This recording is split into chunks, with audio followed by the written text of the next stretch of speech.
जय गुरु जी, शुक्राना गुरु जी। सारी संगत को जय गुरु जी। संगत जी, जो आज का सत्संग है ब्लेसिंग से भरा हुआ है और थोड़ा और सत्संग से डिफरेंट है और हंसी व मजाक वाला भी है। इस सत्संग से आपको बहुत कुछ जानने को मिलेगा। इसी के साथ मैं मंत्र जाप शुरू करती हूँ। आप भी बोलिए, ओम नमः शिवाय। शिवजी सदा सहाय। ओम नमः शिवाय। गुरुजी सदा सहाय। जय गुरुजी, शुक्राना गुरुजी। इससे पहले जो गुरुजी के चरणों में लाइक सब्सक्राइब समर्पित करे, उसके घर में सुख समृद्धि की कभी कमी ना करें। हमारे प्यारे गुरुजी उन्हें भरपूर दे। गुरु महाराज उनकी हर इच्छा को पूर्ण करे। संगत जी, अंग संग रब है, उसको किसका डर है।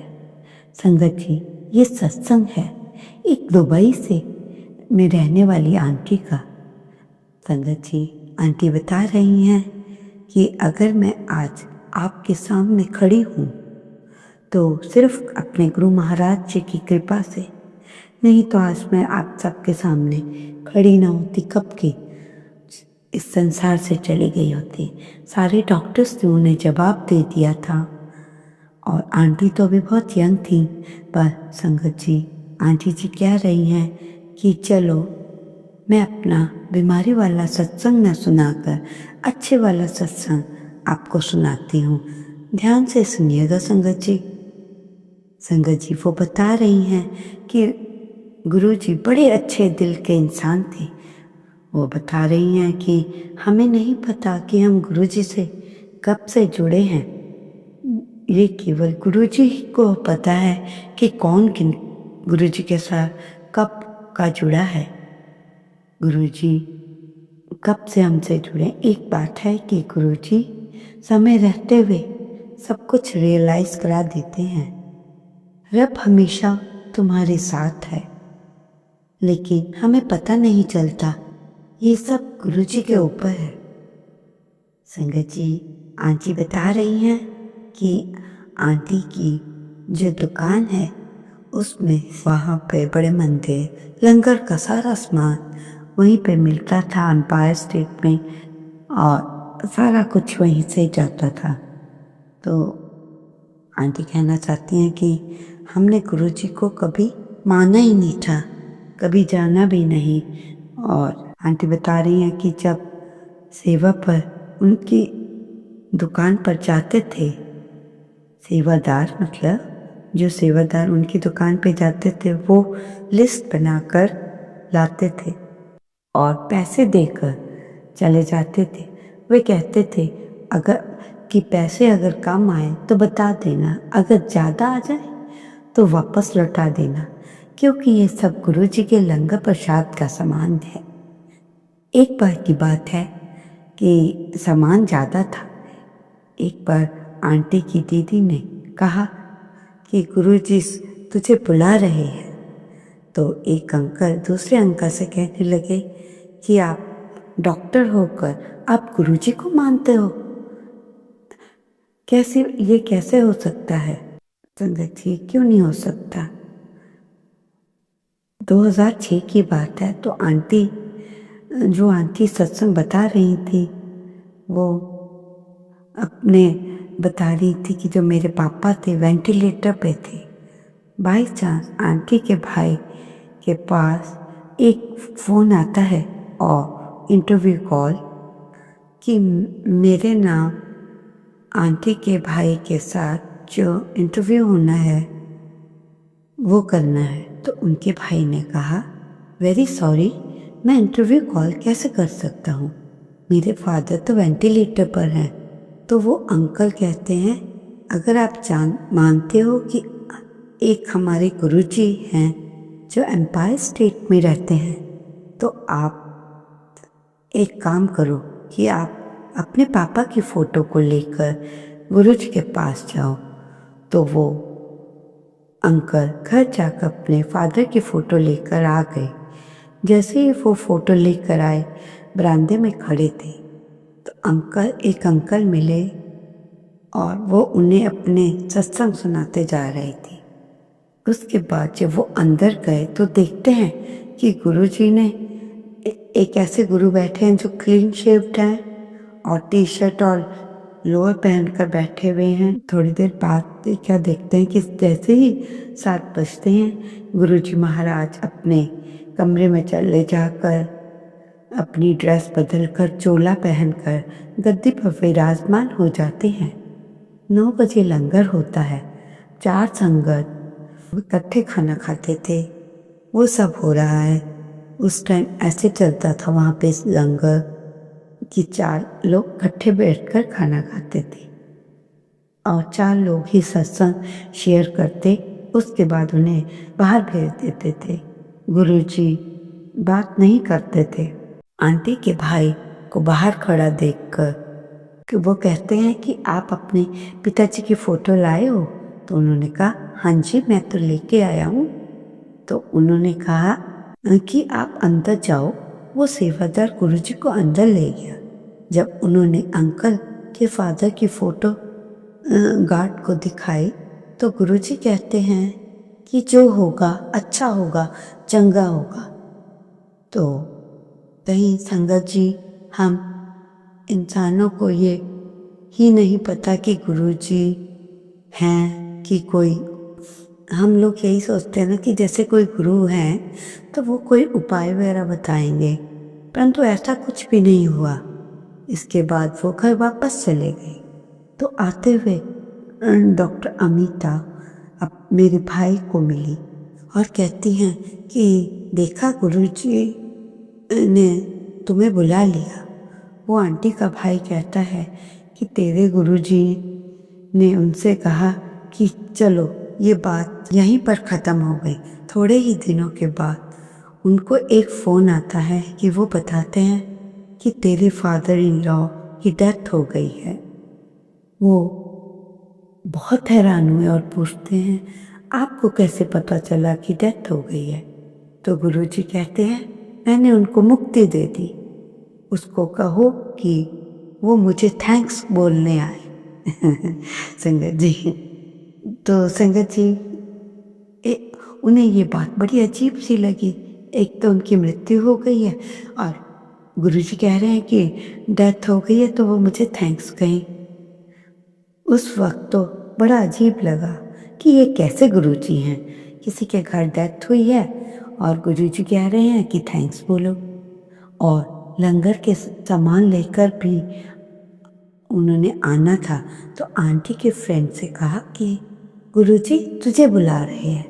थोड़ी देर बाद ये सब उन्हें ठीक लगा। संगत जी, आंटी बता रही हैं कि उस समय सत्संग नहीं होते थे ज़्यादा। उस समय पंजाबी गाने और टप्पे आदि चलते थे। उसके बाद आंटी का भाई आया और कहने लगा मेरे साथ गुरुजी के मंदिर चलोगी? तो मैंने कहा कि कैसे गुरुजी के, मैं तो गई नहीं, फर्स्ट टाइम तो गुरुजी के पास जाऊंगी। तो उन्होंने कहा अच्छा कि मैं चलूँगी, परंतु मैं तो गुरुओं को बिल्कुल ही नहीं मानती थी, पर मैं अपनी ही धुन में रहती थी, अपने मज़े में रहती थी। संगत जी, आंटी अपना सत्संग बता रही हैं, इतने में कुछ संगत आई और अपने में सत्संग सुनाने लगे अपने अपने। तो गुरुजी ने मेरा भाई ऐसे ऐसे सत्संग सुना रही थी। जो गुरुजी हैं उन्होंने मेरा ब्रेन ट्यूमर ठीक कर दिया और बहुत से लोगों को लाइफ ब्लेस दी और ये सब बातें मेरी समझ से परे थी।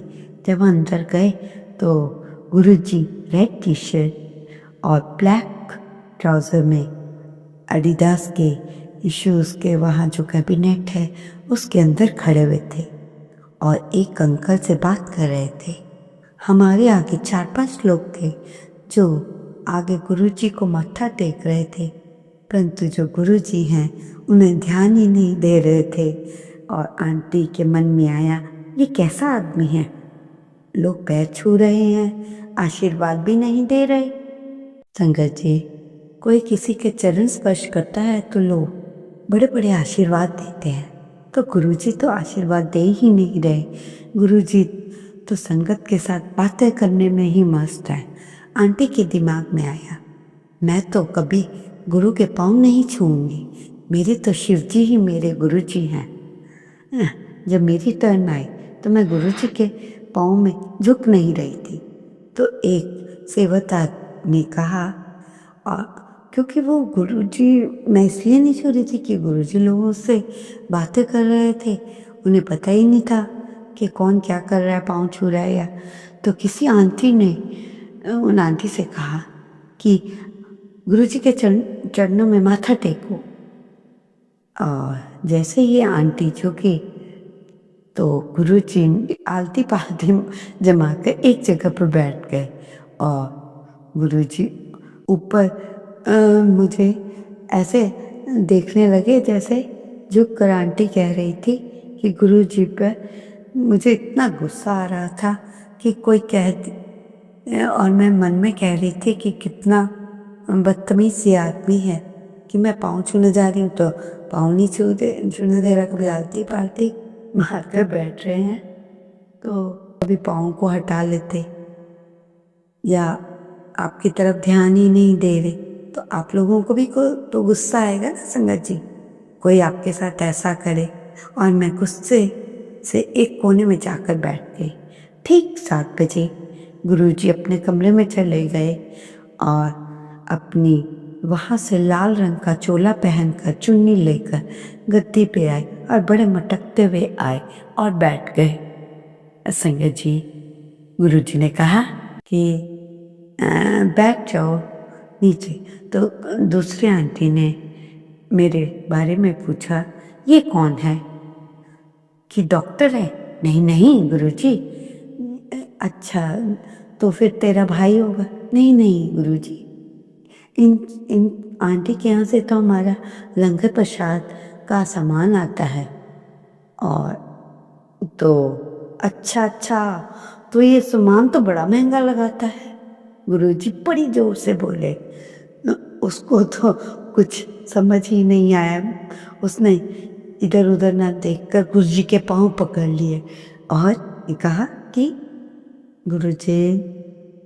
तो गुरुजी बोले धीरे से, जा मौज कर। तो मैंने कहा, गुरुजी तो मेरे को देख ही नहीं रहे। फिर उसके बाद तो जब आंटी ने माथा टेका तो मैंने कहा, मैं नहीं टेकूंगी। तो वो कहने लगी कि कहीं भी जाओ गुरुजी के सत्संग वगैरह में तो वहाँ वापस आने से पहले गुरुजी की आज्ञा लो, तभी सत्संग से वापस घर जाओ। तो घर से भी हम चलते हैं तो गुरुजी की आज्ञा लेकर ही हमें चलना होता है कि गुरुजी हम चलते हैं। वापसी में भी सत्संग से भी हमें आते भी यही कहना पड़ता है और गुरुजी की आज्ञा लेना पड़ती है कि गुरुजी हम चलते हैं। संगत जी, ये बात ध्यान से सुनने वाली है। जब वो जिन आंटी को मोटी आंटी कह रहे थे, तो उन्होंने जब गुरुजी के चरण स्पर्श किए तो अंगूठे के साथ जो एक बड़ी फिंगर होती है वो गुरुजी की अपने आप हिल गई, गुरुजी की फिंगर। तो संगत जी, ऐसे आम आदमी तो कुछ कर ही नहीं सकता, तो मैं बड़ी हैरान हुई। तो मैंने चरण छूने लगी तो गुरुजी ने पहले ही पाँव आगे कर दिए और फिर गुरुजी ने अपनी फिर वही फिंगर हिलाई। संगत जी, अब तो गुरु महाराज ने समाधि ले ली है, पर आंटी वो कहती हैं जब भी मैं गुरुजी के चरण स्पर्श करती हूँ, चरणों को हाथ लगाती हूँ, तब भी मुझे वैसा ही स्पर्श होता है जब गुरुजी थे और उनकी फिंगर से हल्की सी आवाज़ आती है। संगत जी, गुरुजी कहते हैं कि आंटी से पहले तू पाँव छूती ही नहीं थी, पहले तो तू पाँव छूती ही नहीं थी, अब जब छूने लगी है तो तू छोड़ती ही नहीं। उसके बाद तो उन आंटी के घर में बहुत बड़े बड़े चमत्कार हुए। मदर इन लॉ को गुरुजी ने लाइफ ब्लेस करी और फैमिली मेम्बर्स को भी बहुत ब्लेस किया। संगत जी, एक अंकल जो थे उनको मार्केश था, तो गुरुजी ने उन्हें बड़े मंदिर का चक्कर लगवाया और उनका मार्केश ख़त्म करने को कहा, मतलब इस तरह से कि ख़त्म हो जाएगा। तो उन अंकल को रोटी को कहा कि लड्डू के साथ खाना है, लहसुन प्याज पर। और धीरे धीरे वो अंकल को उनकी ब्लेसिंग मिलती गई। वो अंकल बिल्कुल ठीक हो गए। संगत जी देखिए, ऐसे बड़े बड़े चमत्कार। और गुरुजी ने इसमें हमें हंसाया भी है और उन आंटी को बताया है कि अरे मैं समझाना चाहता था कि तुझे कि तू मोटी है तो क्या हुआ। आंटी ने गुरुजी को बताया, जब मेरा बेबी हुआ तो मैं 104 किलो की थी उसके बाद। तो अंकल गुरुजी मेरे से मजाक करते थे। मोटी 2 आंटी थी, उनकी भी सहेली थी, उनको भी वो मोटी बोलते। तो संगत जी ये देखो गुरुजी की हमारी कृपाएं कि कैसे कैसे थे, सबको कैसे उन्होंने किया। तो संगत जी अब आपका ज़्यादा समय ना लेते हुए और आज का जो सत्संग है, मैं आशा करती हूँ बहुत पसंद आएगा। साक्षात गुरुजी से लोग कैसे मिले इसके बारे में आपने सुना और आंटी को कैसे ब्लेस किया। ब्रेन ट्यूमर वाली आंटी का ब्रेन ट्यूमर ठीक कर दिया। तो संगत जी आप ये बताइए कि आपकी लाइफ में गुरुजी की कृपा ज़्यादा ज़रूरी है कि पैसे के पीछे हर समय दौड़ते रहना। इसीलिए कहा जाता है कि अच्छे लोगों की संगत करो, गुरु महाराज जी के साथ बैठो, उनके सत्संग सुनो, उनसे ब्लेसिंग्स लो। पैसा तो आपको जब भी कमाओगे कहीं ना कहीं से मिलता ही जाएगा। आपकी इच्छाएं तो कभी पूरी नहीं होंगी। आप डे बाय डे पैसे के पीछे दौड़ते ही जाओगे। इससे अच्छा जितना है उससे ज़्यादा भी है तो कोई बात नहीं, उसमें अपनी फैमिली में खुश रखो सबको। और गुरुजी के सत्संग करो, सुनो, गुरुजी के जहाँ सत्संग होते हैं बड़े मंदिर जाओ, गुरुजी की ब्लेसिंग्स दो। इन सब ये चीज़ें तो आपके साथ जानी है, बाकी मोह माया कोठी मकान महल यहीं के यहीं रह जाने। संगत जी आपका ज़्यादा समय न लेते हुए मैं सत्संग को यही समाप्त करते हुए अगले सत्संग की तैयारी करती हूँ। अगर मुझसे कोई भूल चूक हो गई हो तो माफ़ कर देना। और गुरुजी का मंत्र जाप करते हुए मैं सत्संग को यही समाप्त करती हूँ। ओम नमः शिवाय। शिव जी सदा सहाय। ओम नमः शिवाय। मेरे गुरुजी सदा सहाय। I love you guruji. All sangat loves you very much. संगत जी सबको गुरुजी महाराज सबको ब्लेस करे, ये मेरी गुरुजी से कामना है।